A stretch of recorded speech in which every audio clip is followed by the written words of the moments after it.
Welcome to the Teaching Journeys podcast, hosted by Dave Roberts.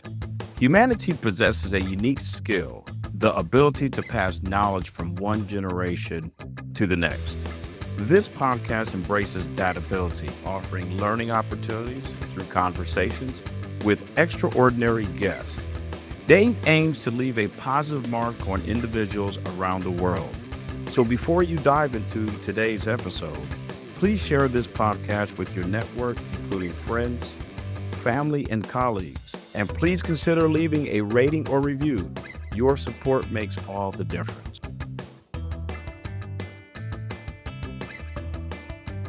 Hi, everyone, and welcome to another episode of the Teaching Journeys podcast. I'm your host, Dave Roberts, and today it is my pleasure to have as my guest Shaleem Dzon.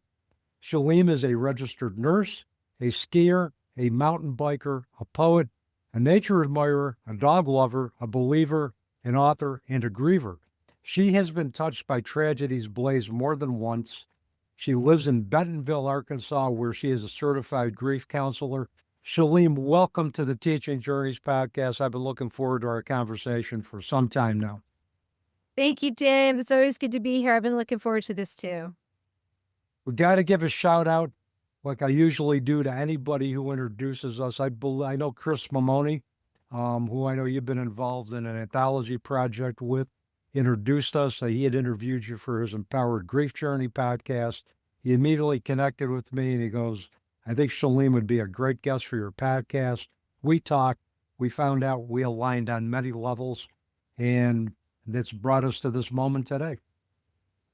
100%. Yeah, we've gotten to know Chris a little bit better, being involved with the Empowered Grief Journey book that just published on the 23rd of November. And I was one of the guest authors in that. And yeah, it's an incredible book and what an amazing project to be part of. And so, yeah, Chris has opened doors to me and you're one of the blessings that he brought in. So I'm super grateful to be here today.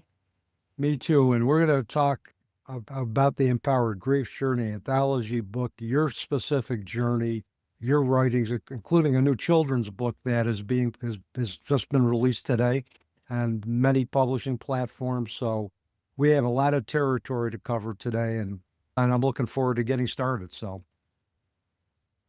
Well, Dave, I think since the last time we talked, my recent thing is I broke my wrist on my mountain bike last week and had to have surgery on Wednesday. So it's been an interesting journey to do things like creating my own website for my booksbyshaleem.com, all with my left hand. And like most grievers, I think we tend to look for the lessons in the hardships. So I've been, sort of leaning into God and trying to figure out, what the lesson is here. But I know I've proven that I'm strong, so I'm still strong.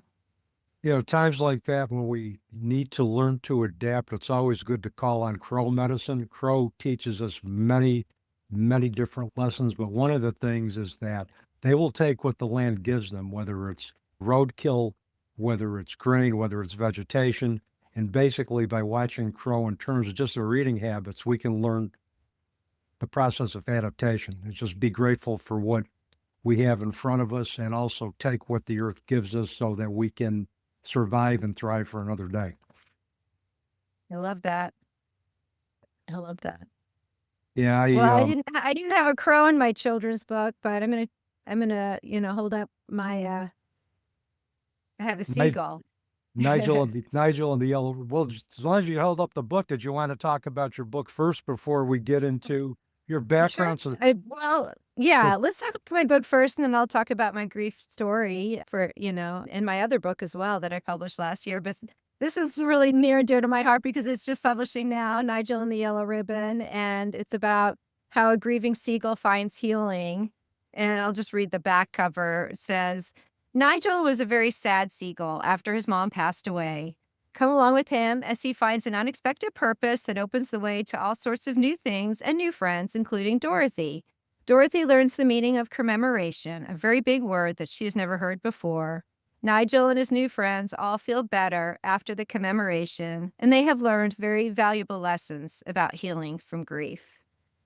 So this is my first children's book. I actually have another one that I've already written that's being illustrated that'll come out next year. But this was so near and dear to my heart. It's all marine animals. So it starts with Nigel the seagull. He's looking down from above and he sees this yellow ribbon wrapped around a rock. And when he flies down, he realizes it's wrapped around a sea turtle. And so they spend the day and he untangles the sea turtle, and in the process, they become friends. And the sea turtle is wise and old and understands that Nigel has grief. And so they decide to create a commemoration for his mom using that yellow ribbon. As they journey on, they meet other marine animals. They meet a grieving elephant seal named Elsie May. And she also has a different kind of grief. It's not bereavement, but it's loss. And she's hauling along these orange cones tied with a yellow rope as she's on her way up to the Arctic Sea. So they invite her along and she comes and she contributes her cones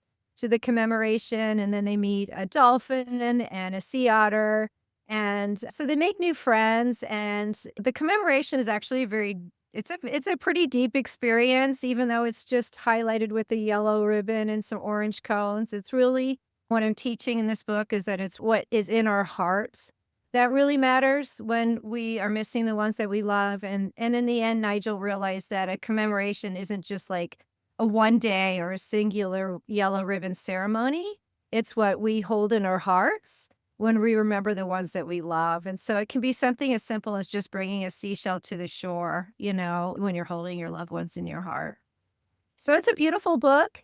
I'm just excited to touch kids who are going through grief because I have a soft spot for kids that are going through grief. And, we'll make the world a better place if we can support them and figure out how they can support each other too. So I think this book also not only teaches people who are actively in grief, but it could teach people who are trying to support those into grief. What are the things that they can do to help with that healing journey?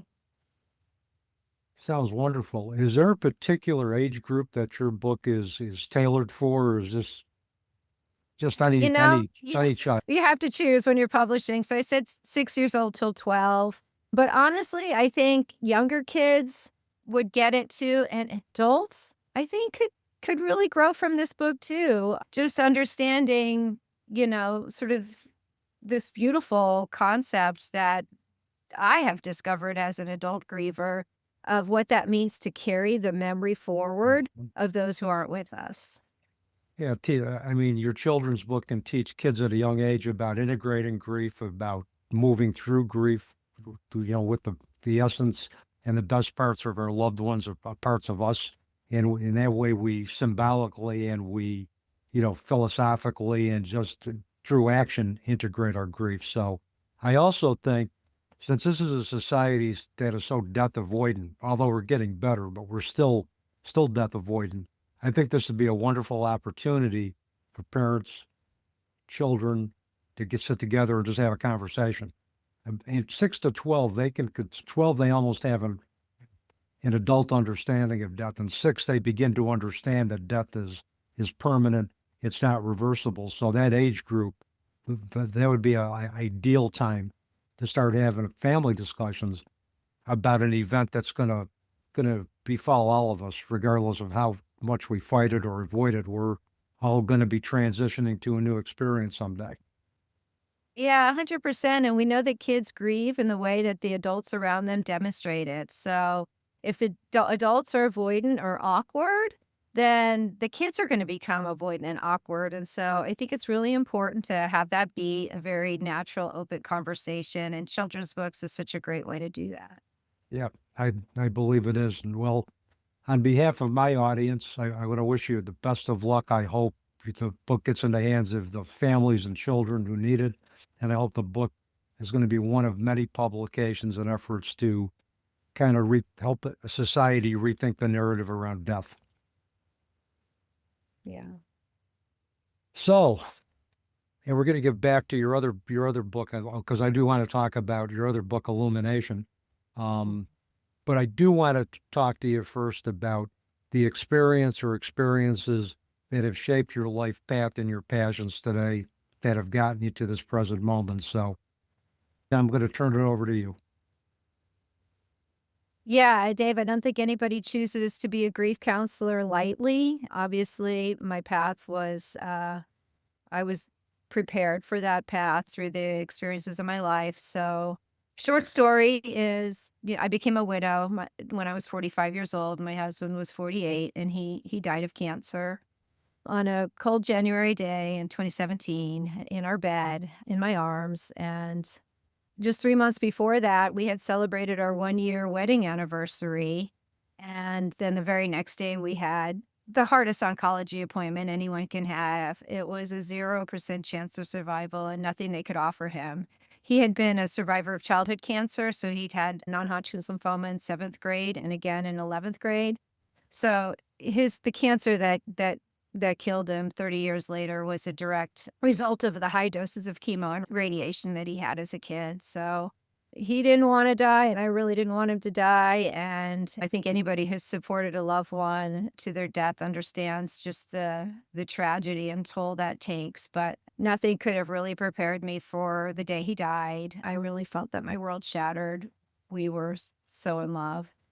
And I would have traded places with him, honestly, in a heartbeat. It took me a while to even figure out why I was still here.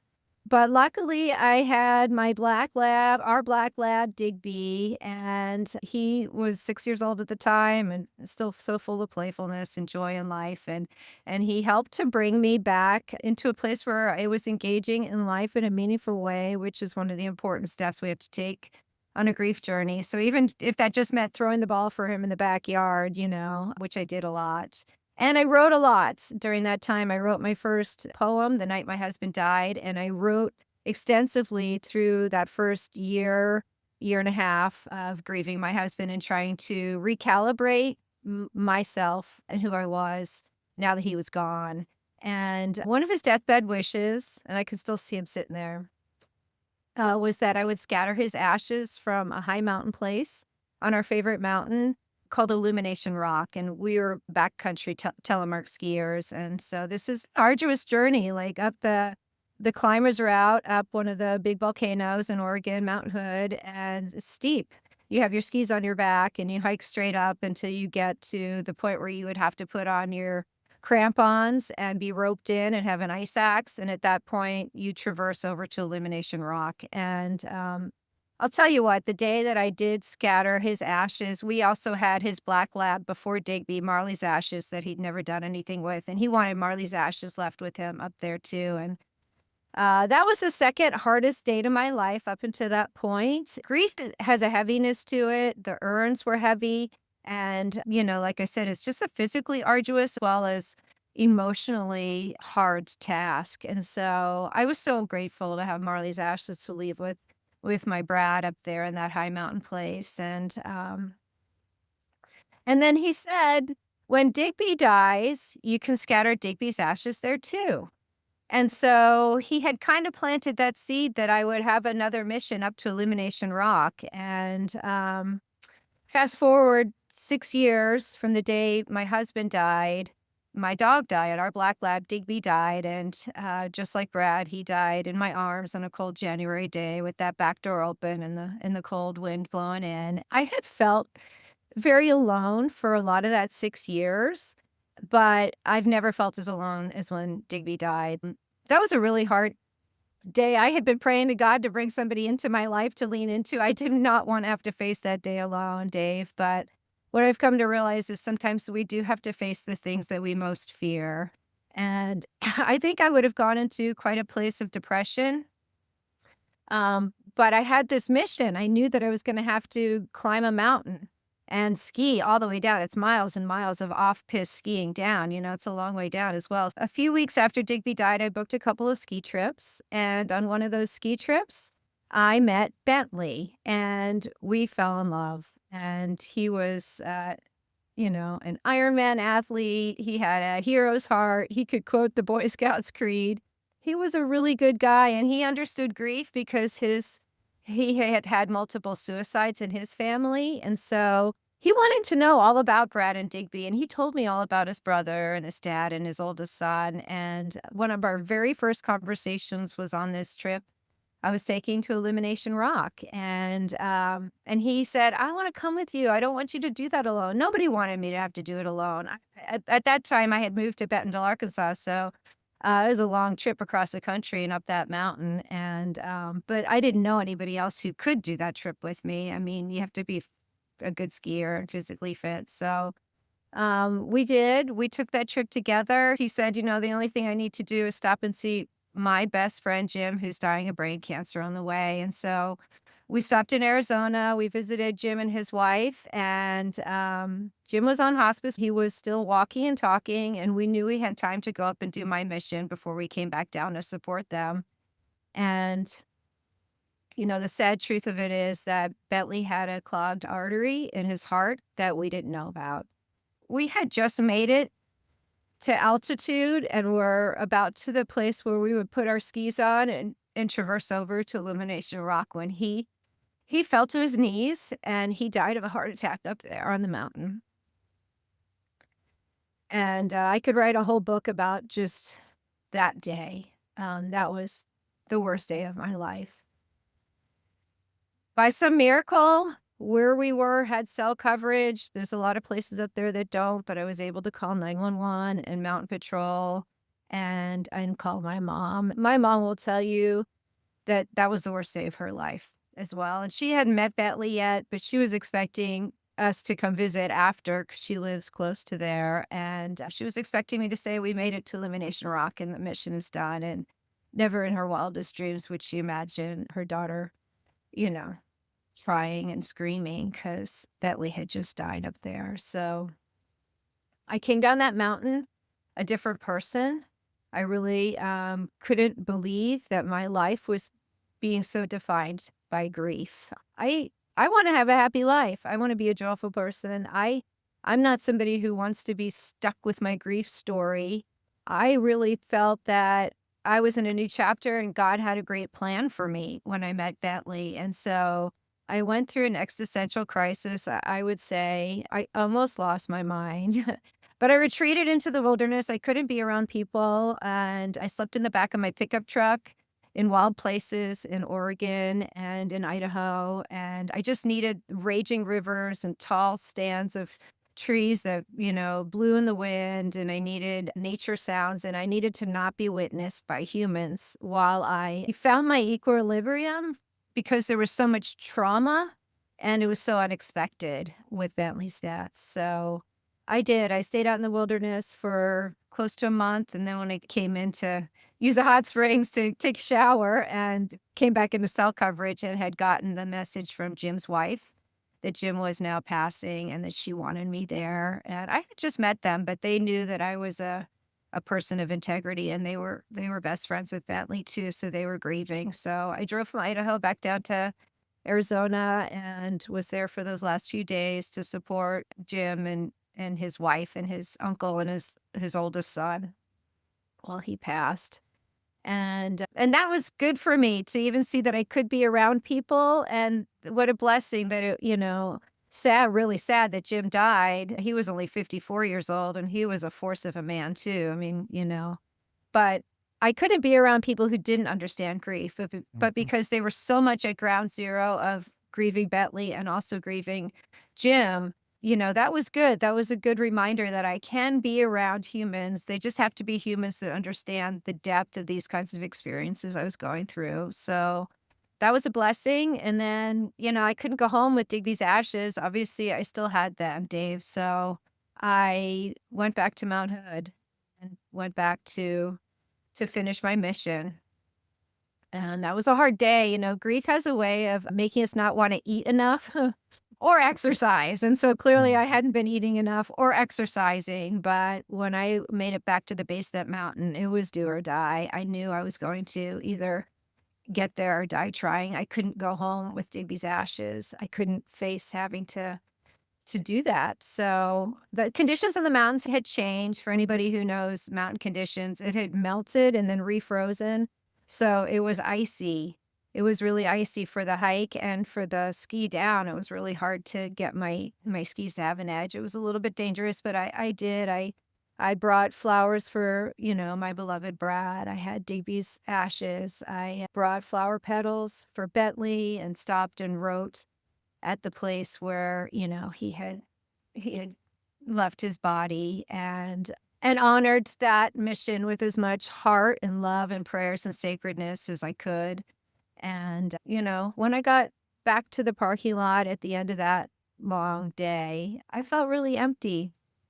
And I realized how grateful I was to my husband that he had given me that deathbed mission to force me into action because, Martin Prechtel, he's a indigenous storyteller and an author. He said, you can think yourself into a dark place, but you can't think yourself out. You are going to have to do something. It takes movement and action to get yourself out. And that gave me all that movement and action. So I've learned a lot about grief. That was about 2.5 years ago that Bentley died. It was May of 2023. And I turned to the writing again. And so I wrote, hundreds and hundreds of things to process, not just the grief, but the spiritual lessons, contemplating deep things like what is the purpose of life? Mhm. Why are we here? What is the purpose of suffering? What's God's role in suffering, things of that nature. And then last year, I gathered all my writings together in one place and realized that there really was a book here. It's all written in poetry and prose, but it's real time over the course of 6 years. And from the beginning of my grief after my husband died, and at the end after Bentley died, it is a journey, and you can see quite a lot of spiritual growth that comes through the book. And so that was really healing just to go through the process of gathering all my writings together and publish it into a beautiful book and became a grief counselor. And, that now I get to share, some of the lessons that I've learned from grief. And Dave, I know you've had a lifetime of learning that lesson as well. And, Mm. you know, we learn that you can't go around what you have to go through. No, and like you, if anybody told me over 22 years ago I'd be doing bereavement support, a podcast that would feature individuals like yourself who have transcended trauma and are willing to share what they've learned and are continuing to learn, I would have looked at that person, and I've said this on other podcasts, as a former addictions counselor, I would have probably had the right to say pee in a cup because you must be doing some really good pharmaceuticals for you to come up with that kind of a vision for me. But we don't have any control over what the universe is going to throw our way. We think we do, but we really don't. And after my daughter's transition over 22 years ago, this threw me onto a path that I was an unwilling participant to be on initially, because no parent wants to bury their child. And like for you, no young wife wants to bury their young husband. And those are two unnatural occurrences. But I had a choice. I could wither up in a fetal position and die physically and emotionally, or I could move forward with support, with maybe just the innate will to survive, and try to come out to the other side where I've accepted the fact that my life is what it's going to be without the physical presence of my daughter and my other ancestors, but I'm going to reengage in life with meaning anyway.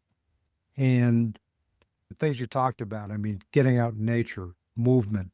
One of my favorite authors, and we may have talked about this for an introductory call, Neil Peart, the late great drummer from Rush, with his tragedies in 1997 and 1998 involving his wife, common law wife, and his daughter.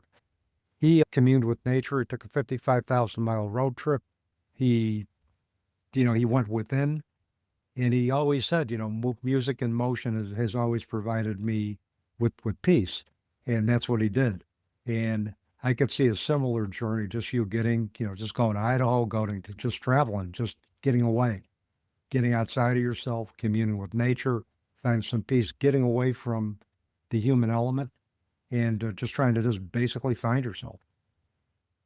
So, Yeah, yeah. I think I was so blessed that I could do that. And I think it is such a theme for people who go through something, that changes them catastrophically because a part of yourself dies when, that person that you love dies or is gone. And so that's one of the things we have to, I think we often feel misunderstood. I definitely felt misunderstood a lot during my grief journey. And that makes sense because we're trying to figure out ourselves. Like we're trying to comprehend who we are now and all of the changes we're going to have to go through to be able to assimilate this new grief into our identity. And so no doubt other people can't understand us either. We can barely understand ourselves, but taking those internal journeys and spending the time in solitude and in silence, honestly, just allowing chaos to settle and really start to delve into the deeper aspects of who we are as souls.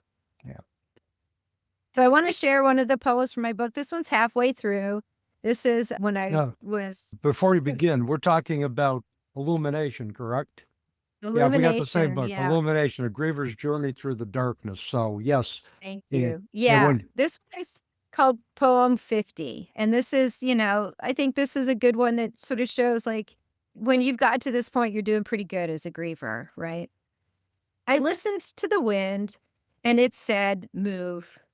I listened to the sun and it said, rise. I listened to the stars and they said, shine. I listened to my dog and he said, play. I listened to the grass and it said, grow. I listened to the water and it said, flow. I listened to my heart and it said, love. I listened to my mind and it said, open. I listened to my eye and it said, see.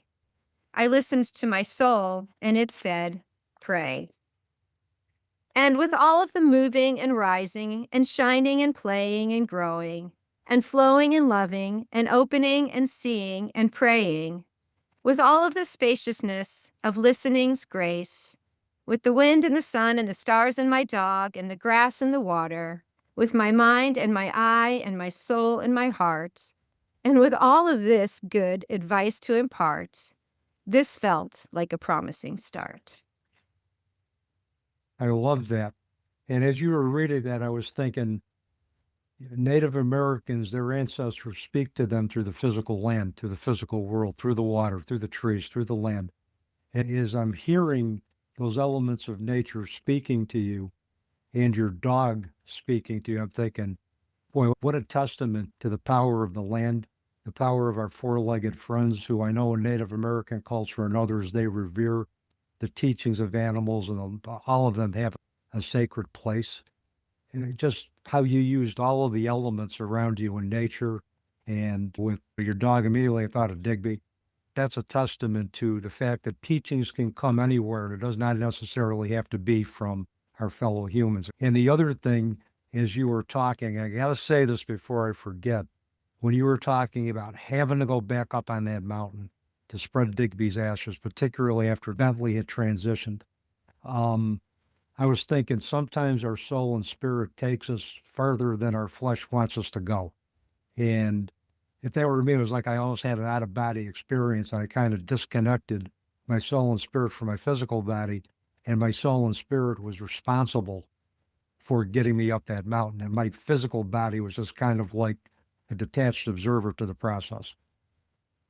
100%. When I look back on that day, I can see myself from above looking down, making that journey. That started when Bentley died. I see that scene often from out of my body above looking down. And yeah, that day I went back as well. Was definitely way more of a soul journey than a physical journey. And I appreciate you saying that. And I appreciate the indigenous perspective as well. I have one of the poems in my book is called Indigenous DNA, I think. But Martin Bartel, who I had mentioned earlier, he teaches a lot from that indigenous perspective. His was Mayan out of Guatemala, but we all have indigenous DNA inside of us. We just because we've all the whole world's been colonized. We all come from that, and they did used to have ways that they dealt with people who were coming back from trauma. And one of the things that he has written about is, warriors when they were coming back from a kill.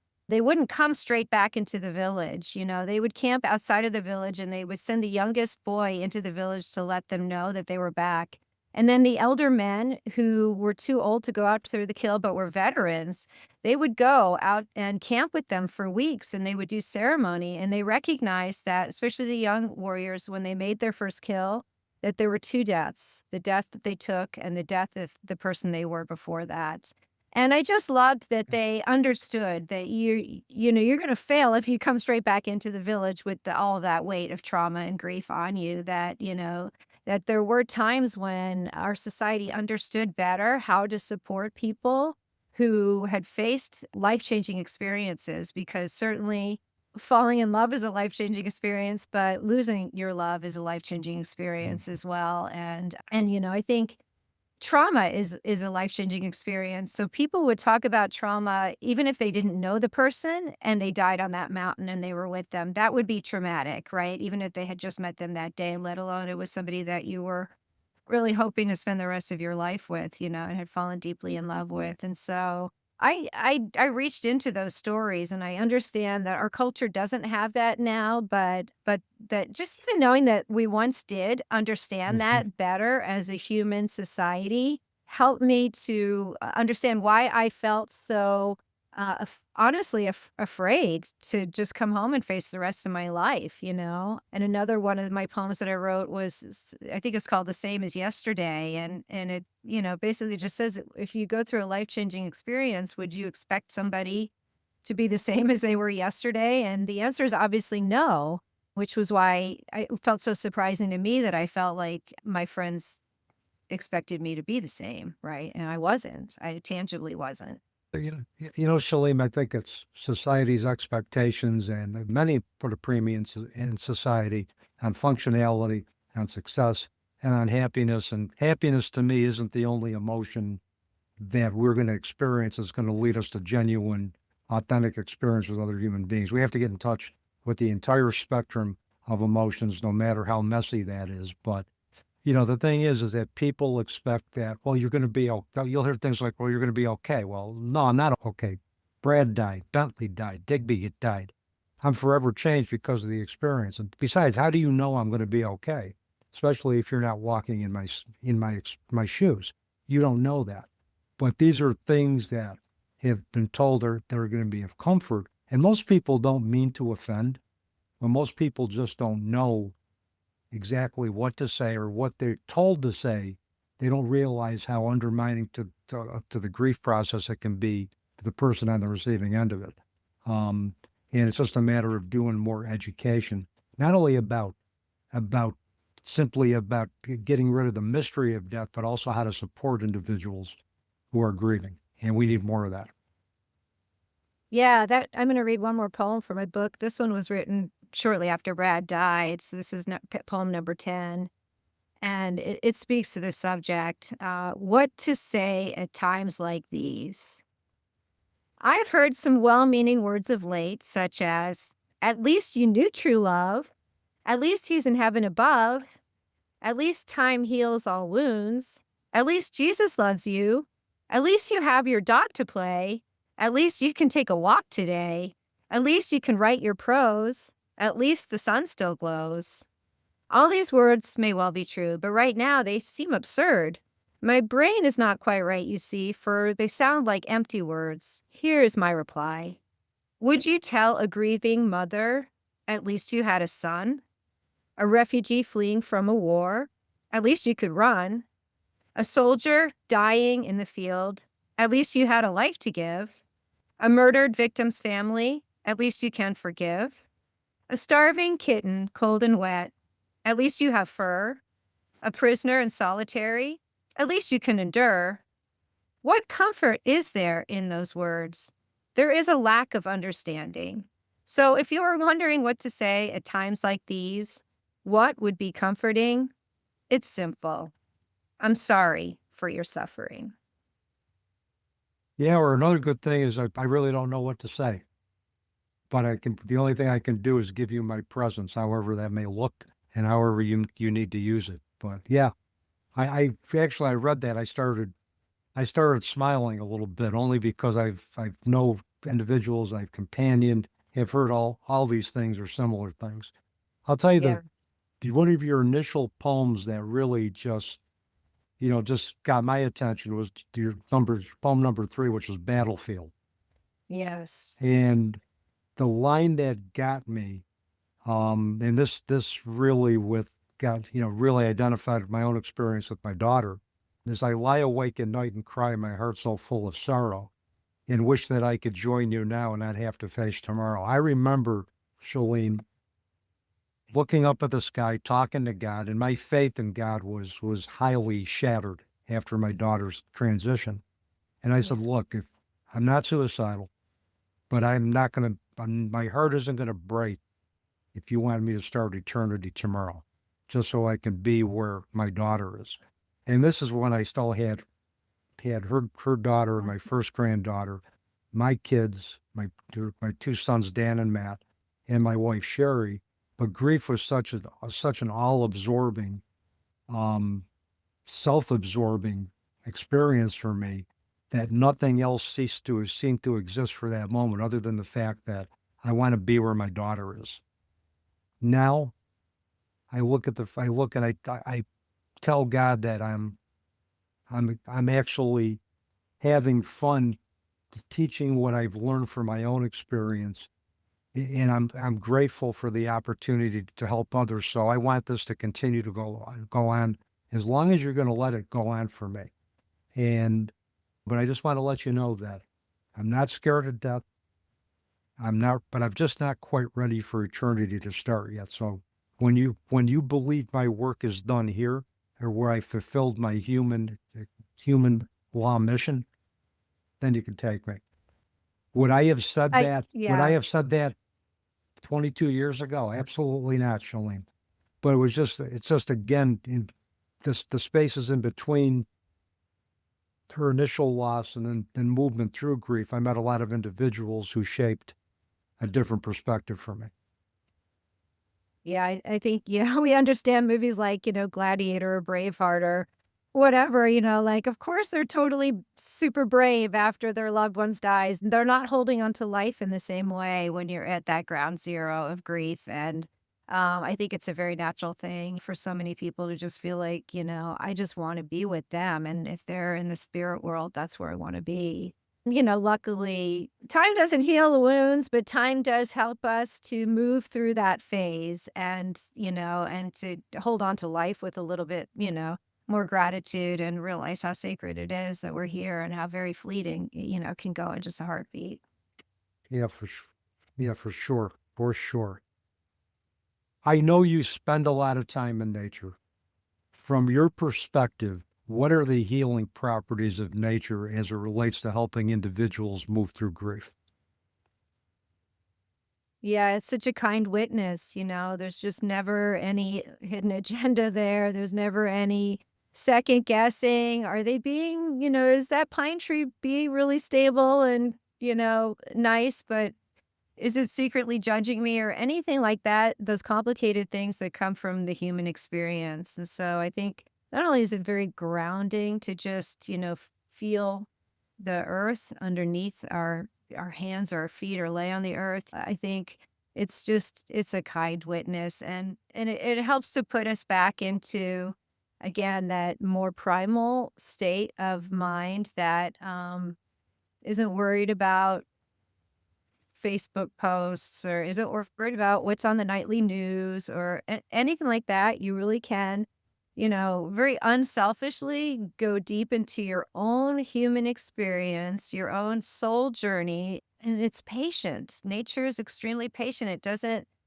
put a rush on it. Like, 6 weeks later, you're supposed to be feeling better. Or if you write that one letter to your departed loved one, now you should be healed or something. Nature doesn't pull any of that. And so, its time frame is so much longer than ours. I think it helps us also to tune into, this eternal soul that is that that really is who we are, and contemplating eternity is something we do when we lose a loved one. And so looking at a mountain that's millions of years old or a riverbed that was carved out, millions of years ago, it puts you into a different frame of mind of the importance of each moment and realizing like we really can just stop all of that busyness, all of that stuff that we put importance on that isn't really that important at all. What really matters is that we're on a soul journey.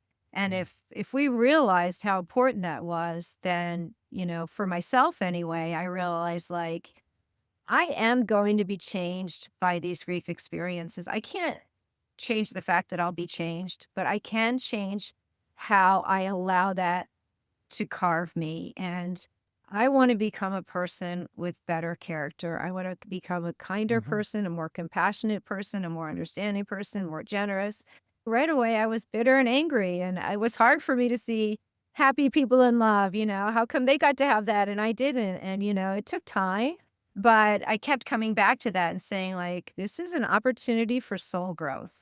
And I know that that's reflected, like Solzhenitsyn, who was the Russian author who I think did 5 or 7 years in solitary in a Russian gulag.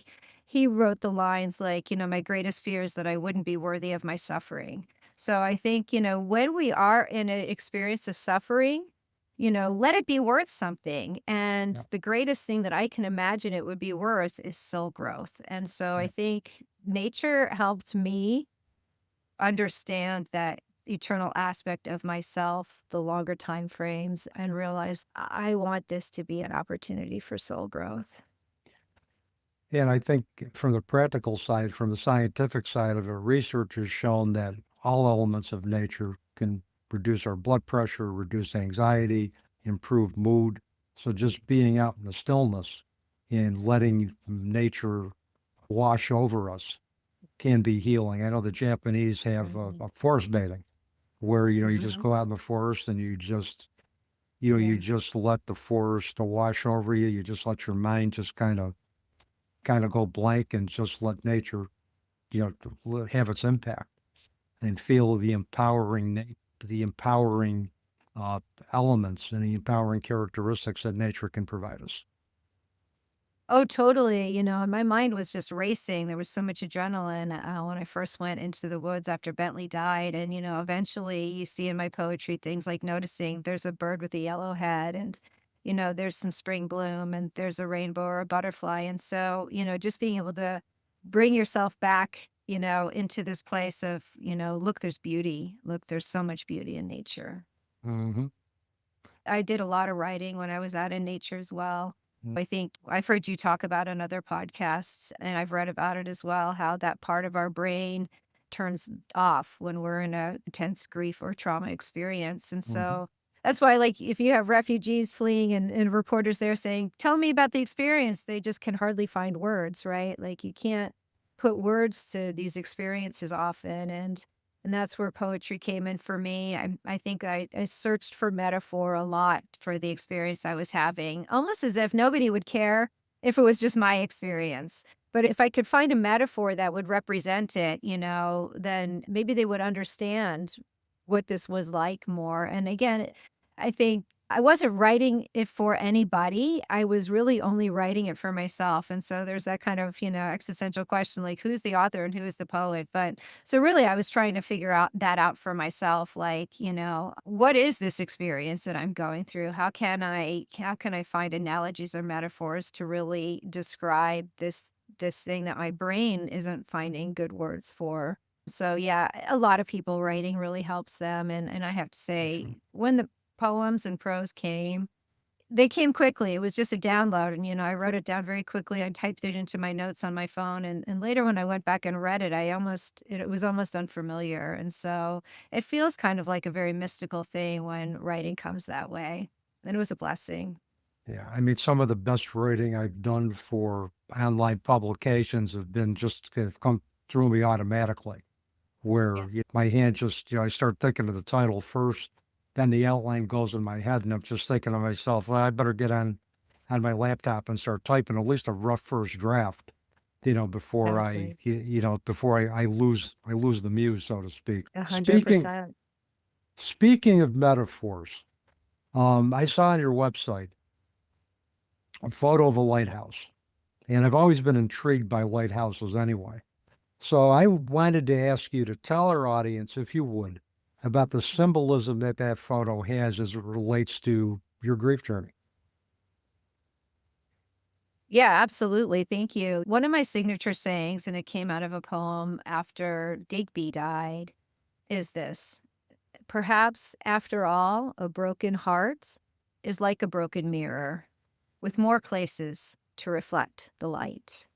And it's not our light. I know it isn't. It's a higher light that we're reflecting, but a non-shattered surface is only going to reflect the light in one way. Once you've shattered that surface, you've got all these different prisms that can reflect the light. And yeah, I'm not claiming the light for myself. The light, I'm a reflector of the light. It's a higher light. It's certainly God's light that shines grace on us, and I'm grateful for the opportunity, honestly, to be a light shiner in the darkness, because grief feels like a very, very dark place. And the subtitle of my book, Illumination, is a griever's journey through the darkness. And I write poems that talk about grief feeling like you've just tunneled underground and come to a dead end, and you can't go forward and you can't go back, and you can't see anything. And so you can go into an extremely dark place, and having that light to lead you to some sort of safety so you don't just break on the cliffs. I mean, grief is an ocean, right? But oceans crash into cliffs. And so that lighthouse is going to be there to show you where some of those really dangerous places, you don't want to keep bashing yourself into the cliffs. You want to find a safe harbor. And so anything that I could do I'm not done with my healing by any means. I'm not a, enlightened being or a saint or anything like that. I'm just a little bit further along than other people. I've done a deep dive into my grief experience, and anything that I could do to illuminate the way for somebody else that is going through grief, would just be an honor. Yeah, and I think for me, healing is ongoing. I never use the term healed because I don't think there's a finite end to that. I think healing to me equates with continued growth, continued curiosity, and embracing 100%. different perspectives that can continue to expand my perspectives, not only to help myself, but also to be able to share what I've learned with others. So the healing is going to be ongoing and the growth is going to be ongoing. So Selfishly, we want to help ourselves first. We need to.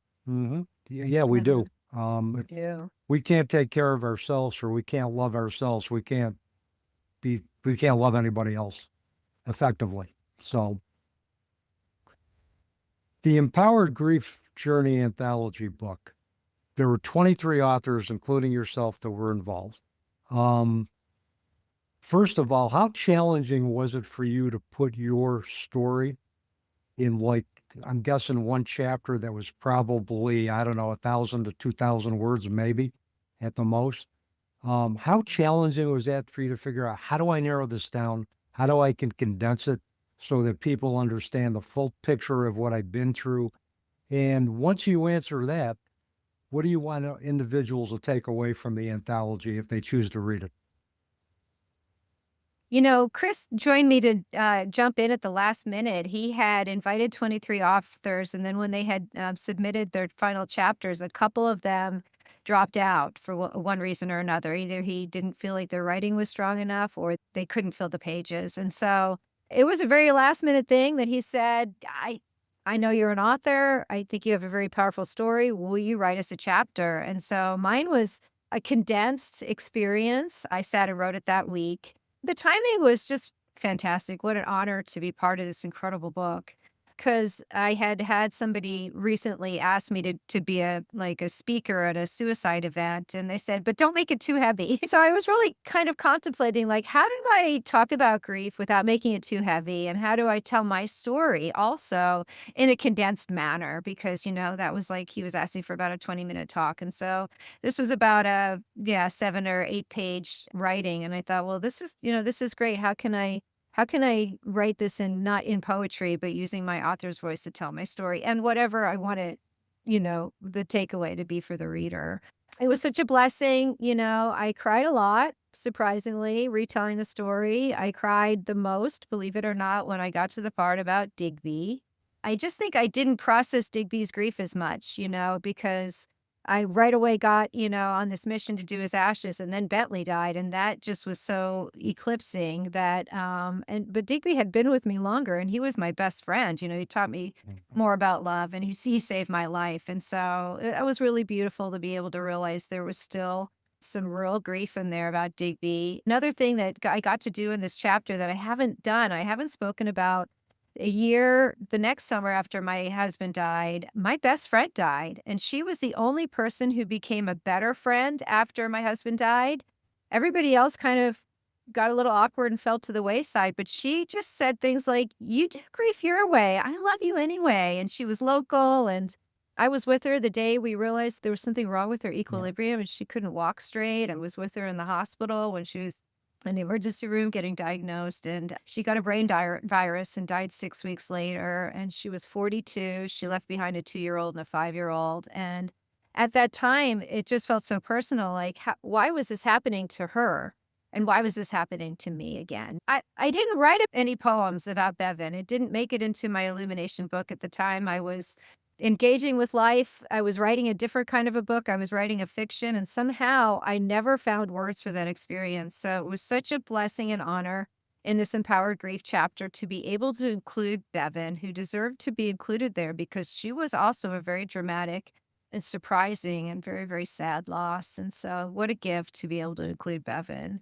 My takeaway is as I'm reading this book, The Empowered Grief Journey, I love it. I'm blown away by the quality of the writing. Mine certainly is not the best chapter by any means. There's really great chapters. And because mine catalogs so many deaths, Brad, Bevan, Digby, Bentley, it's just a lot. It's almost just like a laundry list of hard deaths, bereavements. But not all of the losses in this book are bereavements. Some of them are other kind of losses, which I really experience. And because they're often focusing on just one, which I couldn't, some of these authors go very well into that sort of out of body experience you were talking about, or antisocial, like isolating, or just can't be understood by the world, or just things don't even feel real. Sometimes they go really well into those experiences. So I feel like if anybody has read those other chapters, and doesn't understand grief, they're going to understand them by reading those other chapters because I just simply didn't have, the time or space to really do that kind of a deep dive into what it was like. And so I felt like it prepared the reader when they got to my chapter to realize, like, okay, this person went through a lot. They have a lot of subject matter credibility, and the lessons they've learned are real. The book is for people who are grieving, but it's really for people who are supporting those who are grieving too. My mom was visiting when it first came out, and we started reading it out loud to each other. And she obviously feels a lot of my grief because I'm her daughter. And she will tell Mm, you that the day that Bentley died was the worst day of her life. mm. So those who are close to the fire, they also get burnt. But she had her own grief, but she had no idea how to support me in my grief. She just didn't. And so I think this book really helps people to begin to understand what the person at ground zero of the grief is going through so that they can begin to understand the best ways, to just be with them and Yeah. support them through those really, really raw experiences. Well, I'm sure with your story, and I'm familiar with several of the authors that Chris recruited for that book. It's going to be an impactful, powerful book that's going to really present Incredibly. grief from a variety of different perspectives. And as far as pet loss goes, I talk about that routinely in my death, dying, and bereavement class. And pets give us unconditional love, and we grieve our pets as deeply or sometimes more deeply because they give us the unconditional love that we crave from our fellow humans, but have difficulty at times because of their own stuff going on, receiving from them. And plus the connections that they have with those individuals that predeceased them. I believe once our pets transition to Rainbow Bridge, it opens up that whole torrent of grief with those individuals that came before them. So I think they are very significant in how we grieve, how we process loss, how we re-experience grief. A lot of times pet loss becomes disenfranchised because, well, people think, well, you can get another dog, you can get another cat. And as being a pet owner has transitioned 7 cats, no. Each one of them has their own unique personality, and they're not capable of being replaced. They are, and as a grief counselor, I've heard people say, like, "I've been there," when my aunt died or other people died, and they said, "I didn't understand grief. I didn't understand it until my horse got impaled on a fence and died, or until my dog died, or, until my Yeah. parrot died." And so oftentimes I think animals do teach us. We think we understand grief, and even C.S. Lewis said that. He thought he understood grief until his wife died, and then he really came to understand it. And so, absolutely, that bond we have with our animals can be the biggest grief of our life. That Yeah, can be sometimes the most significant bond in our life. Yeah. And you're right. It can be, sort of belittled or disenfranchised, and that's so unfair. I agree. Speaking of grief counseling, tell us about the services you provide through Illumination Grief Counseling, and what can I expect if I retain you as a coach?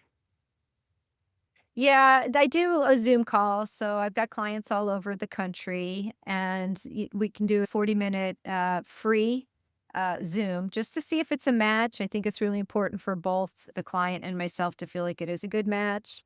And then after that, then we can start, and you can either buy a once as you go. You can do a 4-pack or a 7-pack, and prepay gets a little bit cheaper if you want to commit to a handful of sessions. I think more than one session is good personally, because you're never going to feel like you've done all the work you need to do with grief in just one session. And I often will, sum up what we've talked about with a poem, because I am also processing what they've just told me about their grief. And so I'll write it out in a poetry form and bringing my lens in, where I understand that there is Mm. light and there is strength and there is love and that endures, and those things as well, and trying to put it into the language. So right away, I write a poem, usually within a few minutes when I end the Zoom, so that I'm still feeling like what it was that they gave me into Mhm. that moment. And people have been very grateful for the poetry.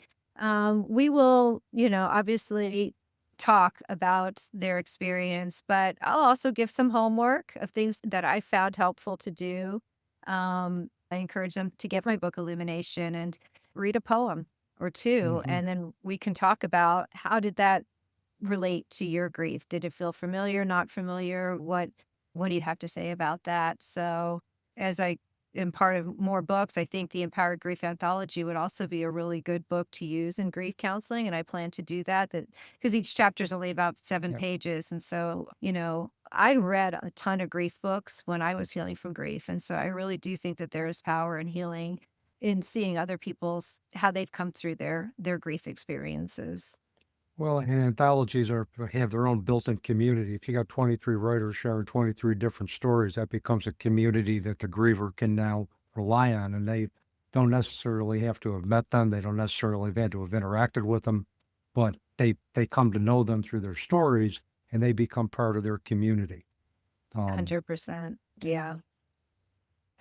my last question for you, and this has been a marvelous conversation, so thank you for spending time with me today, Shaleem.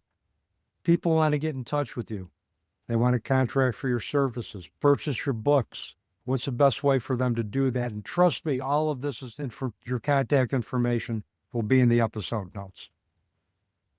So my grief counseling website is illuminationgriefcounseling.com. And you can find out about my books there too. I've got some poetry that is there for free, some that was in the book and some that I've written since then, and find out about my services. I just published my author's website yesterday, which is booksbyshaleem.com. And that highlights Illumination, a Griever's Journey. It highlights Nigel and the Yellow Ribbon, the Empowered Grief Journey. And then, in the works is my next one, which is about pet loss that will publish next year. And hopefully we'll do a podcast for that release date as well. And you can follow me on social media. I post a lot of things on Facebook and Instagram, some around grief for sure, and some around just life and mountain biking, which gets a lot of viewer hits. So there's plenty of ways. I have a unique name. So Google my name. It'll lead you to all of those places, because I'm pretty sure I'm the only Shaleem Dzon on the planet. Yeah, as long as you're not looking for Celine Dion, we'll be fine. So Exactly. we'll make sure to note the difference too. So, Well, um, I'd love to end with just one more poem, if you don't mind. This is my last poem from the book. And I I, think as a takeaway, it really speaks to what you're doing these podcasts. It speaks to what I'm doing. And it's called Connect. When the sound of locust calls stirs ancient forests in your bones, connect. When the thoughts that first found in anger turn to butterflies lighting paths of forgiveness, connect. When the first glance calls your heart to leap over rivers, casting hopes and dreams like sapphires and rubies towards a treasure chest of joy, connect. When lost dreams and broken hearts lie shipwrecked on islands under moonlit orbs, connect. When the only sound is your own heartbeat as emotions whisper trembling in places of regret, connect. When sitting stunned in grief's strong fist of struggle, after ravens came in a murder of flight, connect. When daffodils and wild irises grow in places where the pain used to be, connect. When life's doorways open towards change or challenge or birth or death, connect. So thank you for allowing me to connect with you today. It's been such an honor. Well, thank you, Shaleem, for holding space for me today and spending time with me today. It was a great conversation. And yes, when your pet loss book comes out, hit me up and we'll do another podcast around the release of that book. And with that, that's a wrap on another episode of the Teaching Journeys podcast. I'm your host, Dave Roberts, wishing you peace.